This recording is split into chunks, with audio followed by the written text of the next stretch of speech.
Weather in Santa Cruz getting a little, well, your weather doesn't change that much. You guys kind of stay all the same way all year round. Most part, little bit more water in the winter, but hey, it hasn't burned off. Yeah, yeah. I was just in San Diego last Friday and Saturday, and I always forget the coastal front in the morning. It's always overcast until it burns off, and then it's beautiful and it's gorgeous. That's our summer schedule for sure. Yeah, yeah. So what do you want to do? You want to keep going with the cults today? What's on your mind? That is my intention. I again have the most ridiculous list of notes.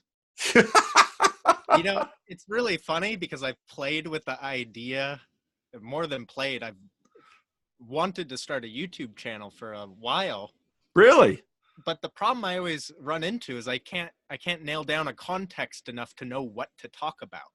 So I just feel like I'm like talking into nothingness, or Yeah.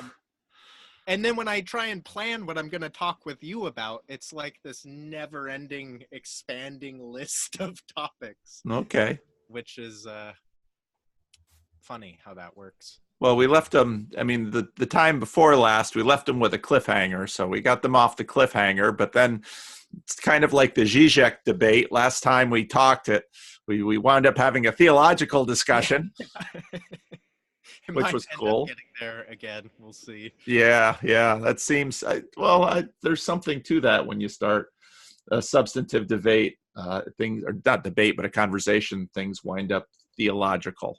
And it's the last layer we can hit at, really. Yeah, it's true. So where did we leave off last time? We left off with the long talk about the ineffable, and then I was trying to get into some of the Cult 4 stuff, but there wasn't enough time, so I just kind of threw random bits out there. And, okay.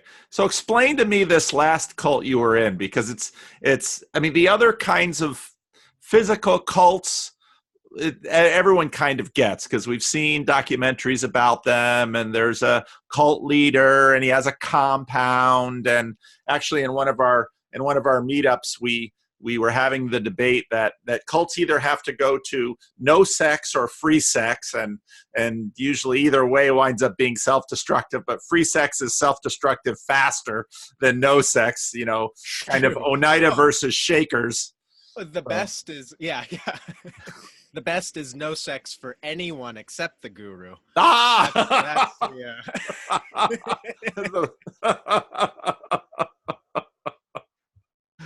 A very common form of it also. That's right. Well, that's what was so, I don't know if you've ever read, there's a really good book on the Oneida community, and it's something like Free Love in a Well-Set Table. I've talked about it in other videos. Yeah, I've looked into the Oneida. I've done a tremendous amount of cult research in the cult as part of being in the cult. I read all the criticisms, and there's a long book. I've got it somewhere on my computer, but it's just a guy going through every religious movement of like the last 200 years and just showing the failures of everyone that's been elevated to any idea of guru, whether it was within a well-established religion or not. Which was pretty interesting. But so I think it's a lot of people's inclination when you say something like, oh yeah, I've been in a cult, or I've been in 4 cults especially, to be like, oh, they must be extremely naive or something, or not be aware of how this type of stuff works. No, that's not the case. Oops, I'm in a cult again. How did this happen? Yeah, right.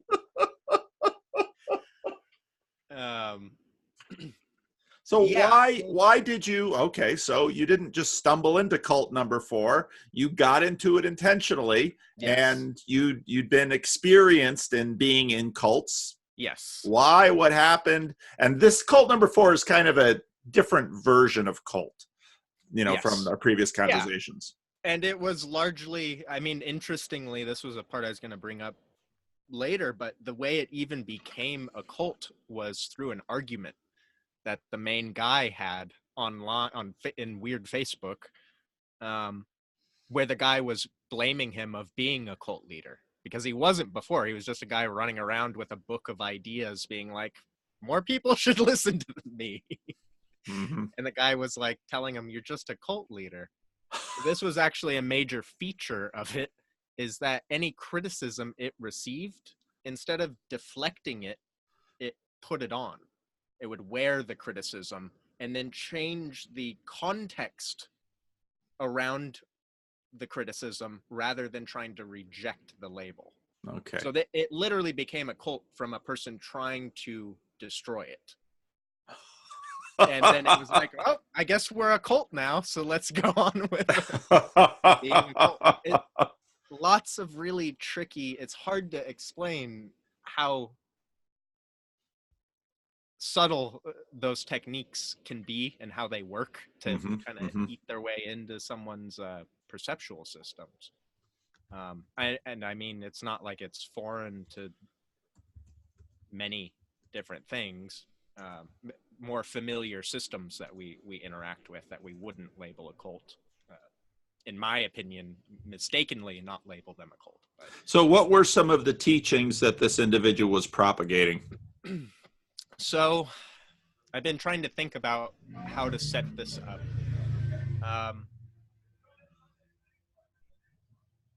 I guess probably the most useful place to start, just to give some context for how it operated, would be to kind of look at the cultural landscape. And, you know, I'm a Gen Z or X. Which one is millennial? Is it X? I forget. I think Z is millennial. Gen X is after the boomers and busters. So I was born in 63, so I'm just at the end of the boomers and the beginning of the busters, but I think the busters are Gen X. So but what I was I was born into the meaning crisis, you might say. Right? We're the generation of the meaning crisis. Okay. We're the ones that it kind of, you know, we didn't have the mores of our youth and to provide some amount of context or ground so that we could even contextualize the shift. And this is a bit of a right. The postmodernists came out of the 60s, so the stuff had been building for a while. But I would say that the millennials are probably the first generation that were born into this kind of cultural relativity as our starting point. So I wanted to talk a little bit about just what kind of characterizes that postmodern age, and how, right, the way I would describe it the easiest is that we went from playing a game of truth to basically playing a gaslighting battle. So, right, the postmodern context kind of came up because people stopped agreeing about what the game of truth was. So long as everyone agrees that there's a kind of fundamental underlayer, the truth, and that it operates on certain rules, then we can all fairly battle our ideas in this realm. You know, a great interesting bit to show this was Sam Harris and Peterson's first podcast, where it was like 2 hours long of them just fighting about what the game of truth is. And Harris had his definition and it followed these rules, and then Peterson had his definition and it followed these rules. They got locked there because they couldn't actually play any further game without agreeing on what the basic rules were. It's like if one guy's playing soccer and one's playing basketball, you know, there's no way to keep track. So having, in a sense, kind of undermined our game of truth, if you will, what we've resorted to is a battle of gaslighting. So, and this is actually, I would say, how we are defining truth in a postmodern age, is which one can gaslight the other, or you might call it colonize, or right.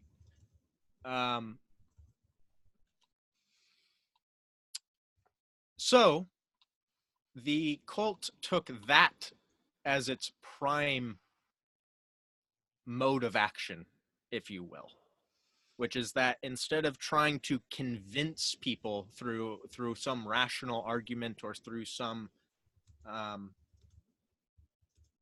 more familiar system, it instead played a game of gaslighting. And again, you see this in many other places in the culture. This is what the pills are. When we say a person got red pilled or a person got black pilled or something like that, what's happening is that some stronger distortion of reality has undermined their previous conception. And then it has this really intense effect of literally feeling like a gaslight, where your entire conception of reality as you thought of it before suddenly vanishes and you enter into a different one. So my point is that the game of truth we're playing now is which of these can survive the best, which worldview can hold on to its own internal logical truth better than other systems' internal logical truths. Which then takes me into what I brought up very briefly at the end of the last one, which was the cult's use of trolling as pretty much the dominant mode of interaction. And when you look at what trolling is, it is largely playing in this realm of gaslighting.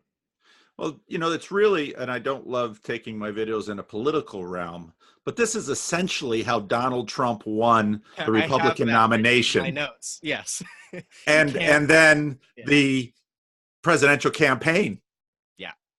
Yeah. Oh no, that's been his entire thing. And he's already starting up on the Dems for 2020. Oh yeah. It's extremely effective. Much more so than we might like to admit. And to put another spin on it, you see forms of now it's tricky using the word trolling because people usually have a pretty confined definition of it, and it is certainly one point of it, where the entire point is just to get the other person to react, to trigger them. Right. Where basically they've got their whole reality distortion bubble, and it's got its strong areas and then it's got its weak points. And what trolling is trying to do is hone in on those cracks and start poking at them. Right.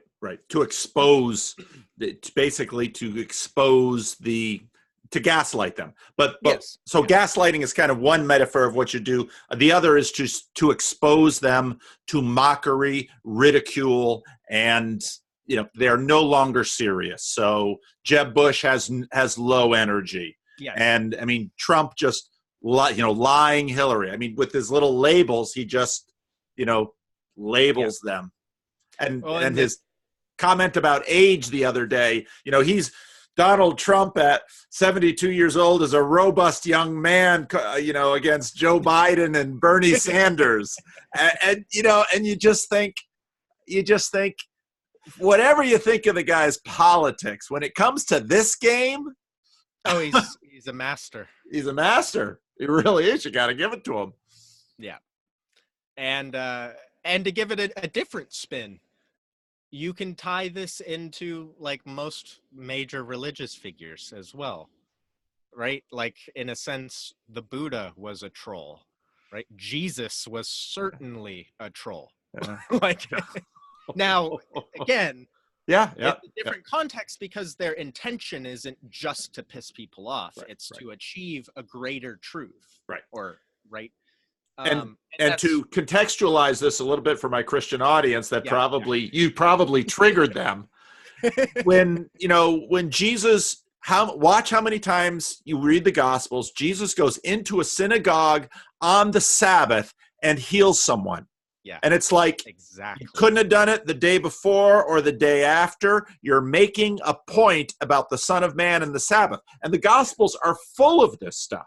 Yeah, So, you know, I know very. some folks, when you say Jesus was a troll, they're gonna get triggered. But Even the comment we brought up last time where he says, if you knew Moses, then you'd recognize me. that's right. That's right. That form of argument is not meant to stand on some rational basis. That's right. It's literally meant to incite something in the person, to make That's right. them look at the world differently. That's right. Give to Caesar what is Caesar's, give to God what is God's. And it's like, and they don't, and again and again in the Gospels, his critics walk away because anything they say, they'll lose, they'll be exposed. Yes. So they just walk away.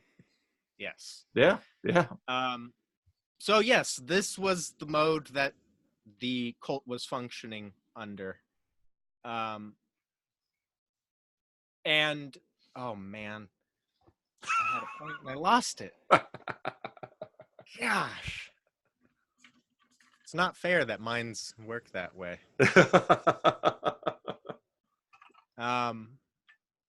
Let's see. Oh, the other thing is that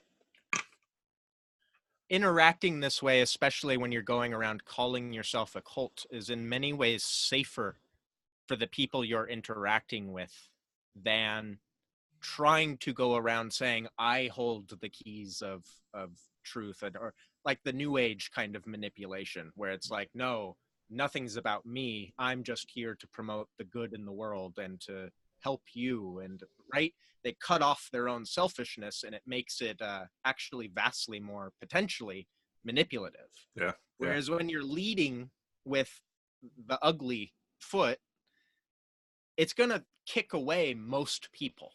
They're not going to, right? You're honing in on a very specific audience at that point. Ones that either A, can recognize the value of having their trigger points hit, because they view it, the way I viewed it at least was, oh, these are weaknesses that other people can exploit against me. So I should want to be aware of them and want to, deal with them before I have to take them out into battle, if you will.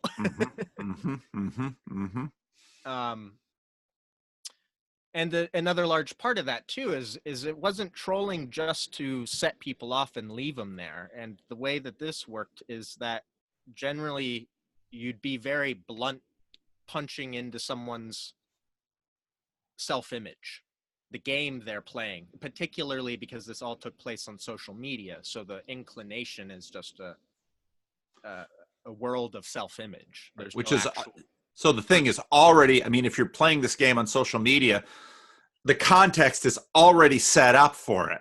Yes. So, I mean, social media is all about presenting an image, and these images are probably going to follow archetypes or tropes. So, yes. The troll is just, hey, you just lined them up, start picking them off. Yeah.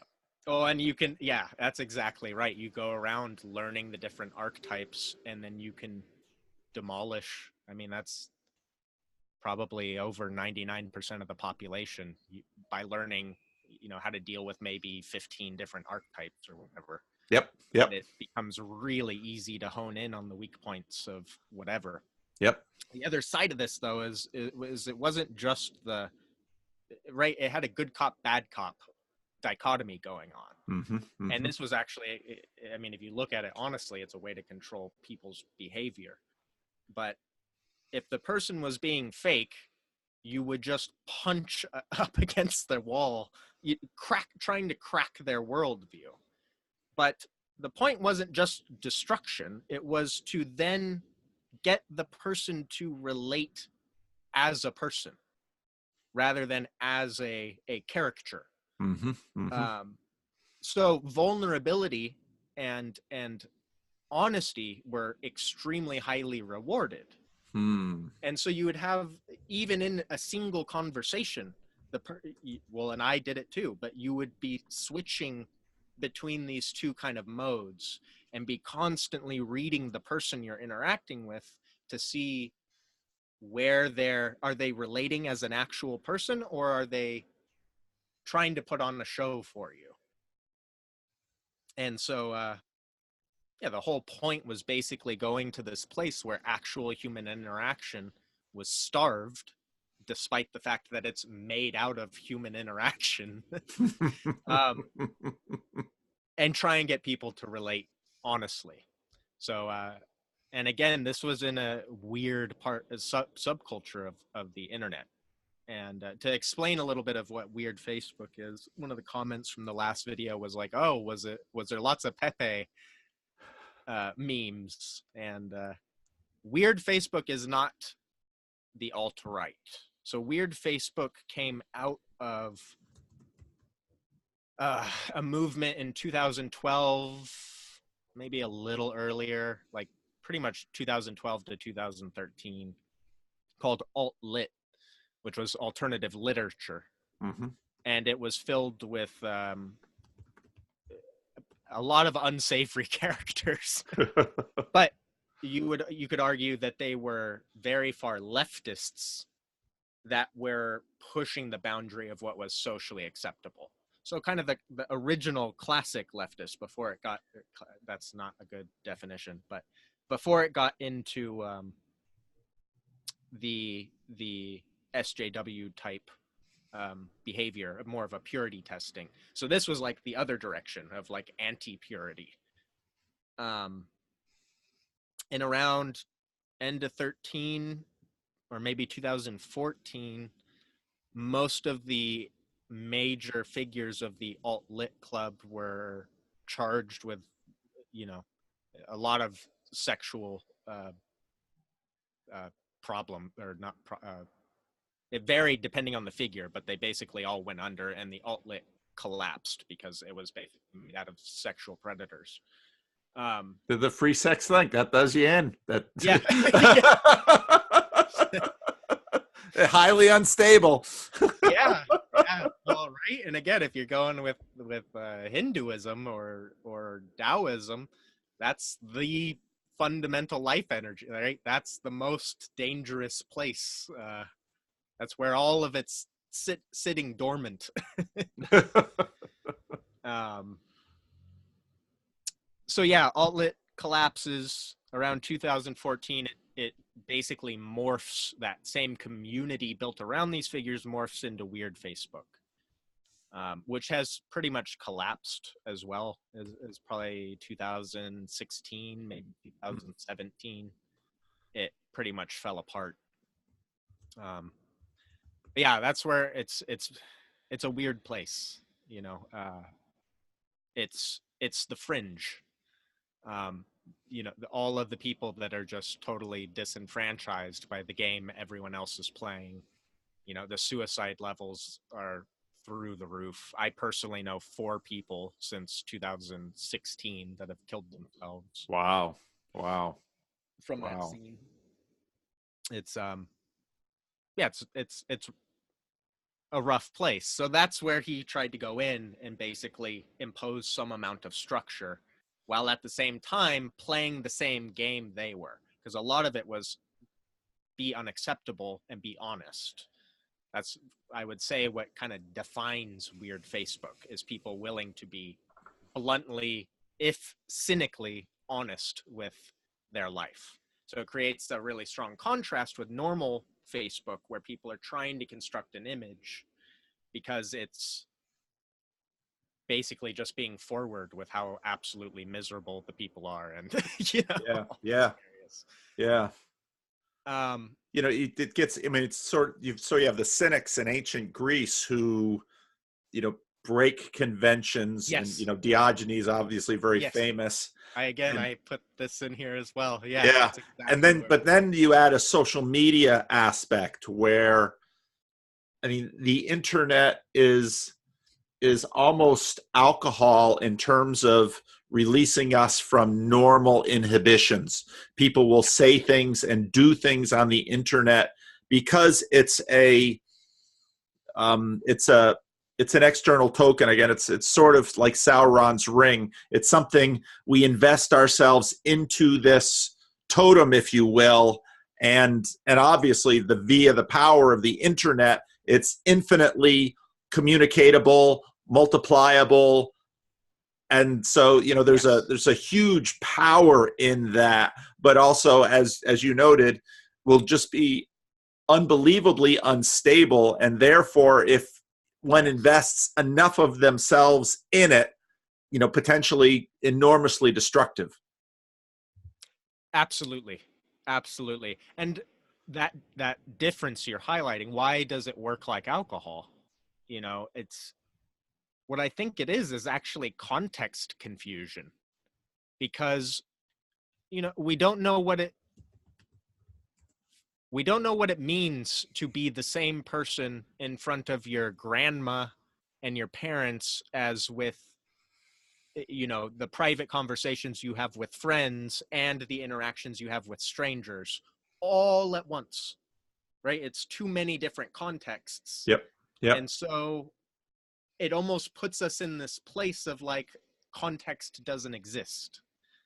And from there, we just kind of spew out whatever, you know. Mm-hmm. Mm-hmm. Either that, or we get so bound in the contexts that we find our persona becoming ever more limited until it's literally a caricature, Mm-hmm. because we are trying to be the same person to our parents, our grandparents, and our friends and the streets, and Mm-hmm. Mm-hmm. so it becomes the safest option for using social media is to not be a person. It's to be so rigidly defined into a caricature that you basically a robot could do what you're doing. And that's where I would say a lot of people find themselves interacting with the tool.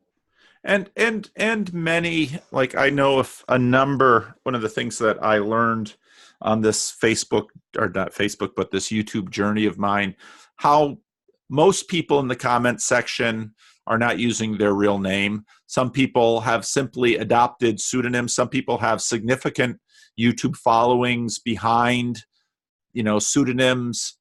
Yeah. And so and that, on one hand, I didn't choose to go that way for a variety of reasons, but I can understand why others do, Yeah. because these dynamics are Lets them not have to be the character, right? right. There's a layer of safety separating their online identity from their identity as IRL. Right. And it's interesting if you take that and you compare it to, the superhero genre, where, you've got Yeah, Superman and Clark Kent, Batman and Bruce Wayne, you know, absolutely. and it's all very, very interesting. Yeah. And Weird Facebook was largely pseudonymical accounts. Okay. Um, and one of the features of the cult was we were some of the only people behaving this way with our real names and real faces. So again, the whole point was absolute uh, authenticity, in a sense. Yeah. Be who you are, Yeah. and in that sense, it kind of demands as a sacrifice your self-image, to actually be who you are on a world stage, and it's world stage is it's how it feels, if not how it actually is. You might be interacting only with an audience of 500, but the fact that anyone could look gives it the weight of a world stage. That's right. Also, all public posts, everything you say is available to the public, rather than friends only, or right. It was meant to be robust in who you are as a person, flaws and all, rather than trying to edit and limit behavior, that they and I still do largely believe causes fracturing within the person's persona. Yeah, so where does that put us? We talked about trolling a bit and the playground that they were in. We can try and get into some more of so another thing. What was the motivation for those entering the cult? What's their motivation? What do they want to get out of it or achieve? I would say it's probably relatively varied. Again, because it was just such a massive, granted, imaginary structure that you could project pretty much anything you wanted onto it. And that was part of its point, was to be a modal lens that could fit onto any other worldview. But in my case, my motivation was so with the being of light, I had the get up, get off your knees moment. What I saw was people that had gotten off their knees, right? They weren't going to bow to the world or the social game. They were going to absolutely be who they were. And in that, by being more fully themselves, they would change the game that was taking place on the social networks. So yeah, a big motivation for me was that I blamed a good amount of my collapse. I was trying to figure out if that was the right word. I don't think it is, but on my inability to be socially unacceptable. So that was what consistently made me kneel again, was the realm of public opinion and just the general fear of being judged by that force, if you will. So when I collapsed, I saw a bunch of people that were at the bottom of the status hierarchy acting as if they were at the top, right? They in a sense had a presence of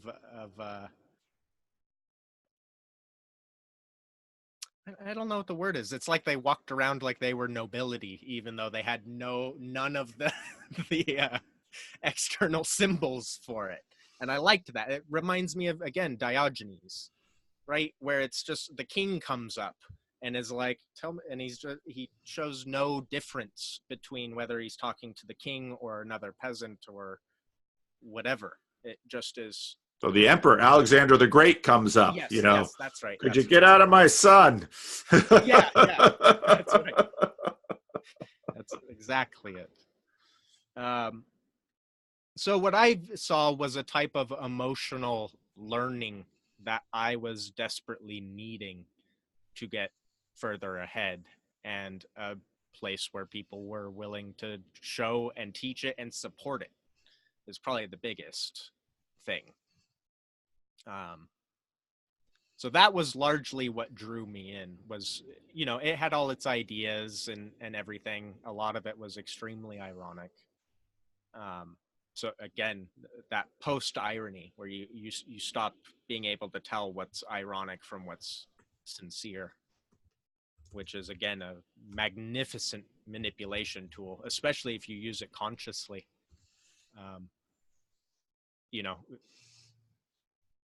Do things ironically, and one day you'll wake up and they're no longer ironic. That's and right. That actually is what did this cult in, you could say.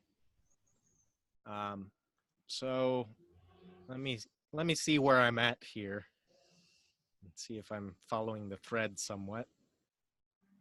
Oh, man, your last couple interviews were freaking amazing. I really enjoyed them. The whole talk on with I don't know how to pronounce his name. Byrne. Byrne. I didn't ask him how to say it. Byrne, I think. Yes. Interesting guy, huh? Yeah. Well, yeah, we'll talk again. Out of the info I'm looking at, so it would be interesting to hear. Yeah. About making sense of it. And then the one on hierarchies also was with David David. Yeah. from Louisiana. Yeah. Yeah. And that actually might lead into a good spot with the cult as well, which is it characterized itself. I'm sure Peugeot would have a mild aneurysm. I don't know if there are mild aneurysms. Not all of them kill people, but they're pretty dangerous. Symbolized itself on a upside down hierarchy, so a reverse pyramid. And a good amount of that was playing on the Illuminati conspiracy theories. So at the bottom of the pyramid was a lazy eye, like half open. A relaxed hierarchy, not the bright, wide-eyed,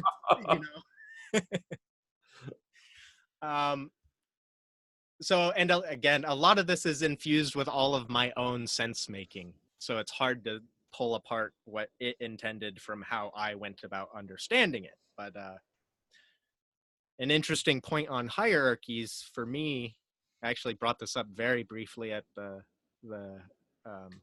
meetup in San Jose, is the Star of David is made out of two hierarchies, right? It's not one, it's not a pyramid. Right. It's the normal hierarchy and the inverted hierarchy synthesized, right? It forms a union.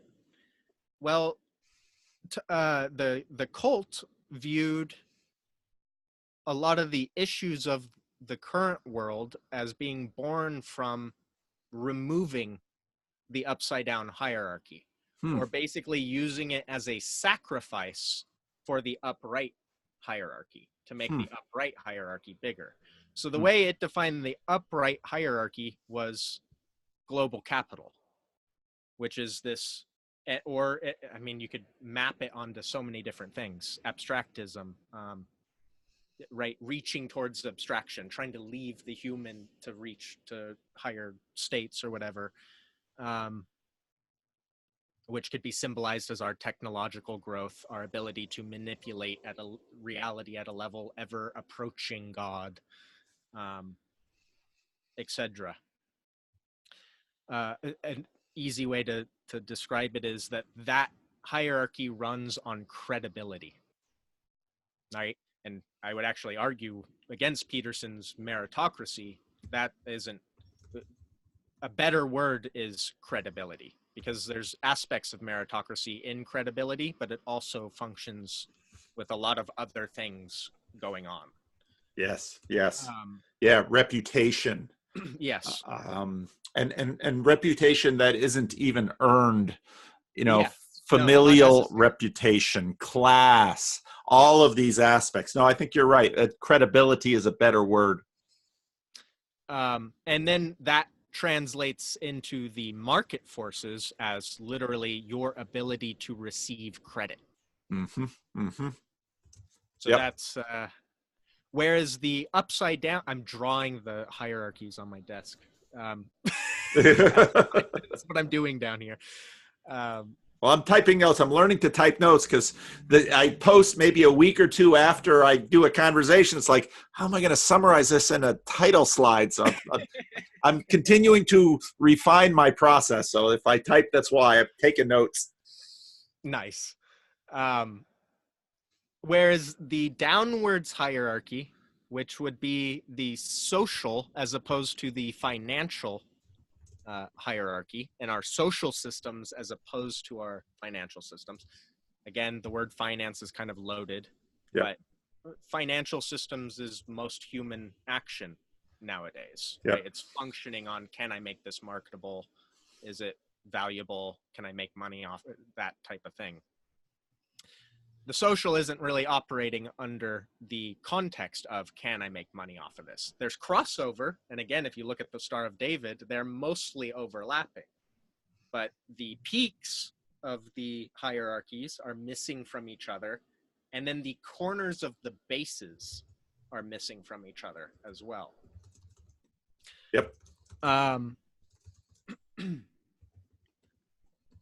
And the social hierarchy runs on authenticity as opposed to credibility.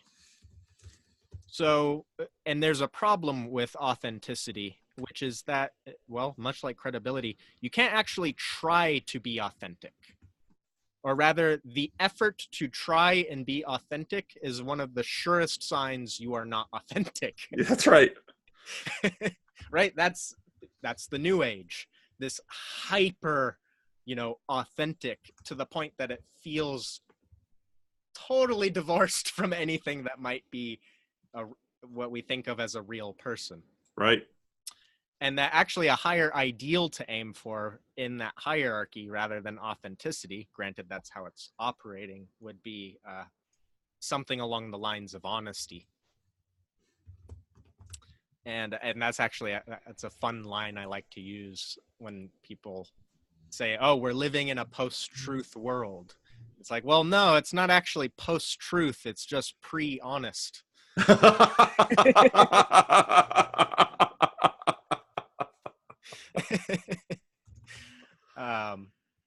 And there's a whole bit I could go into there where it's like, if you're asking what can always colonize truth, the answer I would say is honesty.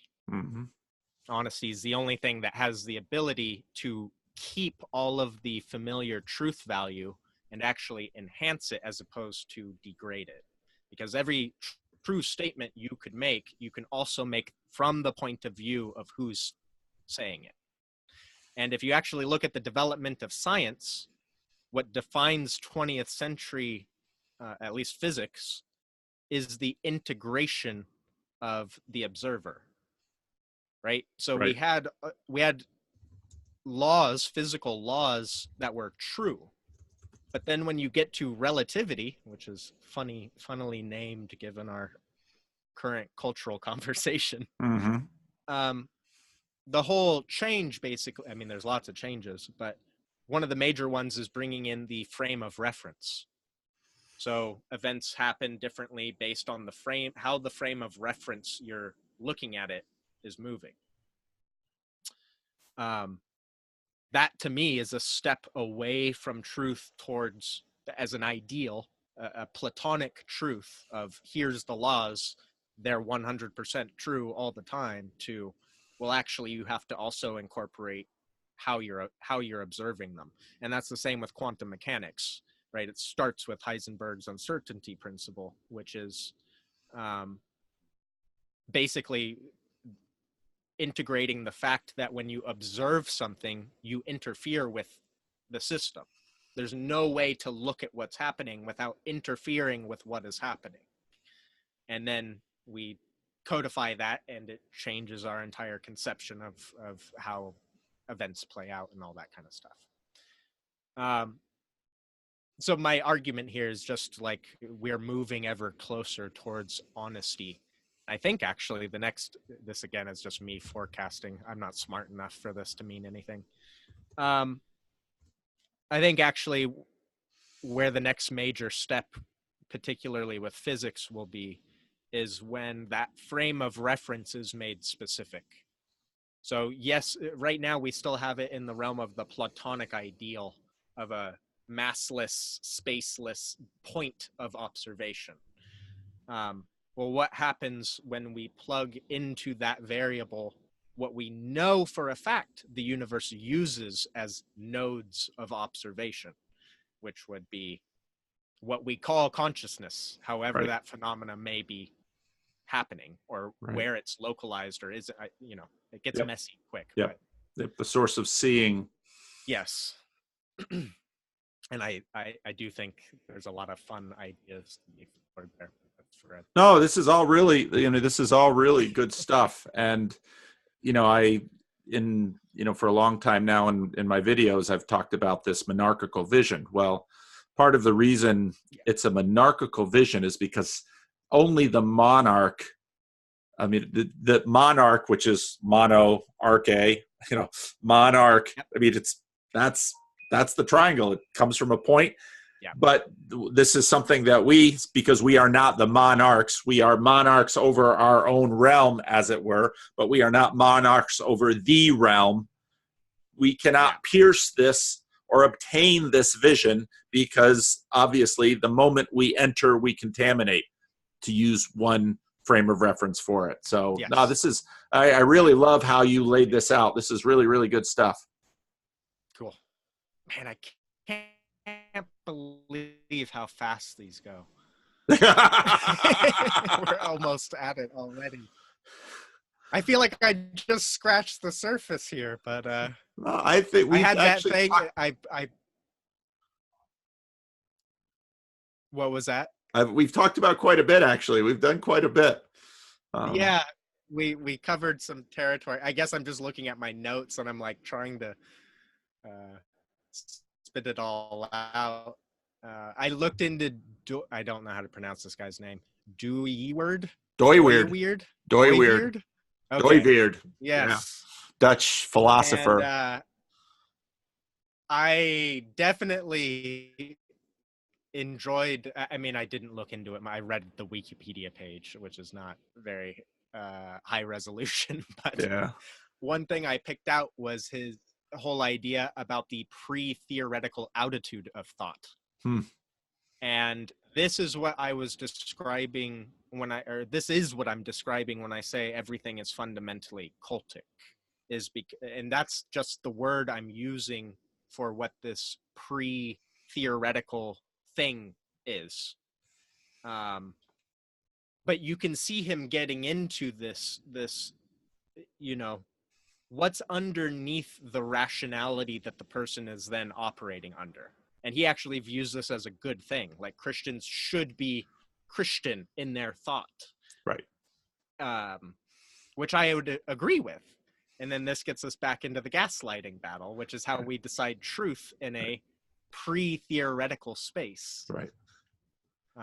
One of the things that one of the philosophical places Dutch Calvinism really set down camp hard on is the presuppositional nature of any perspective, in that it isn't the case that, so this monarchical visions, the stuff I've talked about, to the degree however self-aware I've been of the roots of the stuff I've been doing, well, this stuff has all been built into me, even if it wasn't via my tradition, via all of this. And so it's a strange thing to find your mouth producing stuff that you didn't really realize you had in your head. But and maybe it wasn't even placed in my head in terms of that, Ian McGilchrist's left brain consciousness way, or these are the things you're supposed to remember. But stuff gets built into, there's way more stuff packed into everything we do and the words we choose and the traditions that bring us forth than we can ever imagine. And so part of, the Dutch Calvinism was this, presuppositional, came out with Van Til, who went, to the kind of the right-wing Reformed Calvinist perspective, presuppositional apologetics. Everything in that philosophy was paid a lot of attention to the presuppositions. Calvin College, for example, very much their entire frame of reference is that we do all of this from a Christian perspective. And then people are like, well, you're doing math from a Christian perspective, and you're doing science. Other people are doing math and science too. So, and that's hard to figure out, okay, where are the meeting places? But these presuppositions you never really lose. And so then once you get to Dooyeweerd, you're getting to a lot of the, that reflection. They kept going down further and further and exploring this. So it's it's interesting. You could call him we could give him the title of an early postmodernist. Yeah.